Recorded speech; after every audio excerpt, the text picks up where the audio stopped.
چاہو خرچ کرو، لیکن جو مال خرچ کرنا چاہو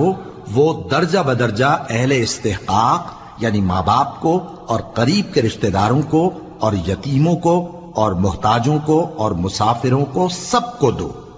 اور جو بھلائی تم کرو گے اللہ اس کو جانتا ہے۔ مسلمانوں، تم پر اللہ کے رستے میں لڑنا فرض کر دیا گیا ہے، اور وہ تمہیں ناگوار تو ہوگا،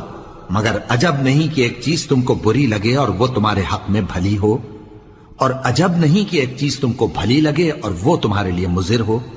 اور ان باتوں کو اللہ ہی بہتر جانتا ہے اور تم نہیں جانتے۔ اے پیغمبر، لوگ تم سے عزت والے مہینوں میں لڑائی کرنے کے بارے میں دریافت کرتے ہیں، کہہ دو کہ ان میں لڑنا بڑا گناہ ہے، اور اللہ کی راہ سے روکنا اور اس سے کفر کرنا اور مسجد حرام یعنی خانہ کعبہ میں جانے سے بند کرنا اور اہل مسجد کو اس میں سے نکال دینا جو یہ کفار کرتے ہیں،